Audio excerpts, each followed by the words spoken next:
Smoking causes cancer. Smoking kills. But even breathing is deadly. Even air is causing cancer and killing people. Large number of non-smokers with lung cancer are being reported. Lung cancer cases are manifesting earlier in Indians than people in the West. What's responsible for this?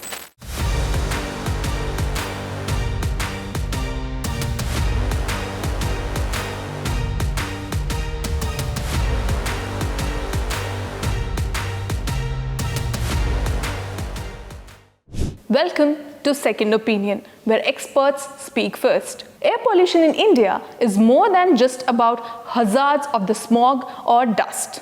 It is a growing health crisis with a large number of Indians exposed to hazardous air quality daily. A BMJ research found that air pollution from using fossil fuels in industry, power generation, and transportation accounts for 5.1 million extra deaths a year worldwide. From asthma to cancer risk comparable to smoking, it's a matter of serious concern. In cities like Delhi, air quality often hits severe levels with AQI above 400. But it's not just Delhi. Air pollution caused by PM 2.5, PM 10, vehicle emissions and industrial pollutants is a major healthcare challenge in the whole country. It is causing COPD, bronchitis and asthma. Alarmingly, non-smokers in polluted areas face lung cancer risks similar to smokers. And it's not just lungs. Air pollution triggers skin allergies, stroke, heart illnesses, delays recovery from cold or cough, and burdens families with rising healthcare costs. According to a 2020 Lancet study, air pollution accounted for 17% of all deaths in 2019. And the BMJ study states that 2 million deaths are recorded due to air pollution in India. That's thousands of lives cut short by preventable causes.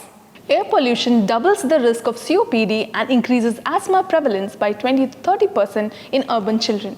The incidence of lung cancer in India has risen from 6.62 per lakh people in 1990 to 7.7 per lakh in 2019, with expectations of a further increase, especially in urban areas, by 2025. So this air pollutants, what it does is, it depends again on the size of the air pollutants. What we consider is particulate size less than 2.5 to 1 is the most toxic. Anything more than 10, they don't have the access to go that deep inside our body. Like in smoking, why smoking is so dangerous? Because the particulate matter in cigarette or bidi smoke is very small. It goes up to the tertiary bronchial level, wherein the filtration membrane lies. So what this particulate matter does, it constantly irritates the membrane, leading to a chronic state of inflammation. Similarly, when you live in an environment is too much polluted, body may be healing the inflamed area 30%, next day again he is exposed to same pollution, wherein the 30% of good effect that the body has done goes back to 20%. So it stays in a constant state of chronic inflammation, which leads to increase in cell division. And moreover, the toxic gas and the particulate matters also damages our DNA. It becomes unregulated, which finally leads to cancer.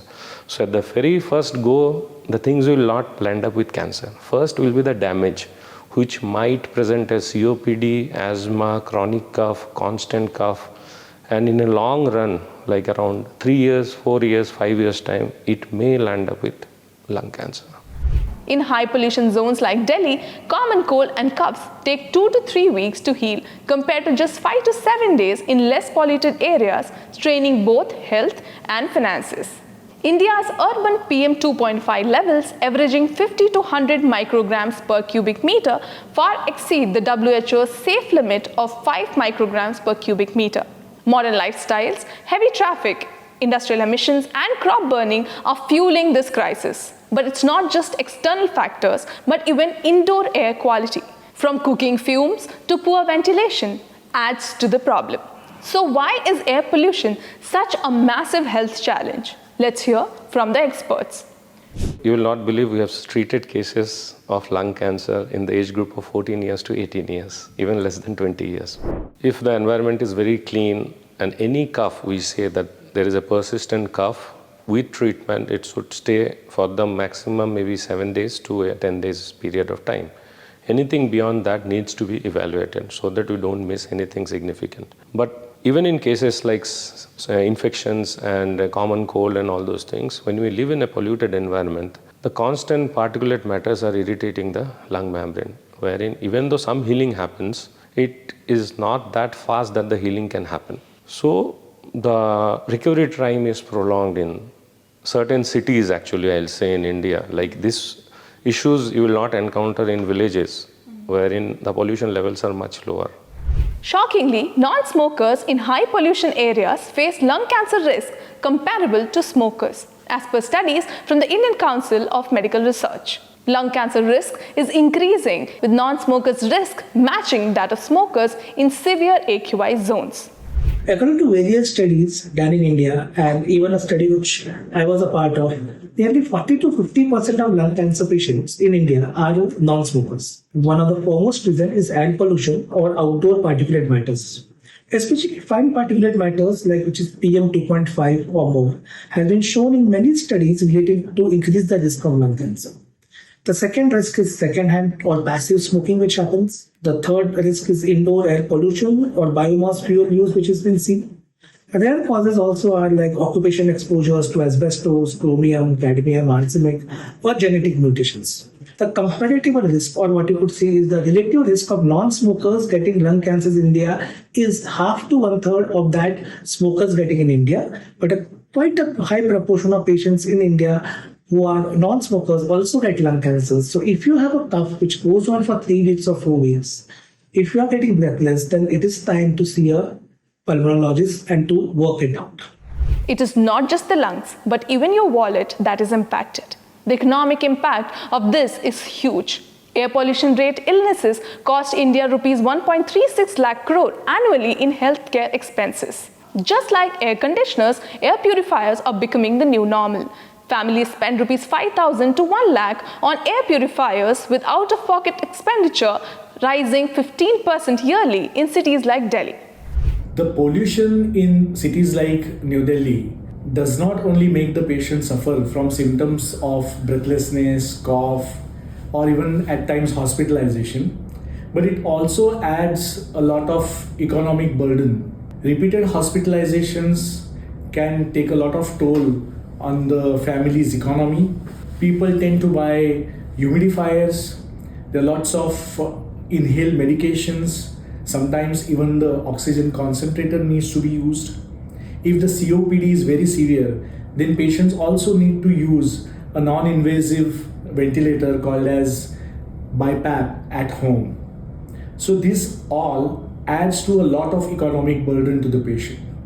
But are air purifiers and masks enough to protect us? Or is there a bigger solution? What practical steps can families take to reduce the health risk of air pollution? Stop creating at least indoor pollution. Stop burning things like incense sticks or candles or dhoop sticks, or stop burning mosquito repellents in various forms. By stopping the indoor pollution, the suffering can be brought down by at least 50%. And your regular checkup with your pulmonologist in terms of clinical examination, pulmonary function test, or sometimes even the sputum test for appropriate treatment is very, very important. Air pollution doesn't just harm your health, it hits your wallet and quality of life. Recovery from illnesses takes longer, medical bills pile up, and it is a crisis impacting future generations. But you can take action. There is a need to monitor AQI levels, use masks, and push for cleaner policies. That's all for this episode of Second Opinion.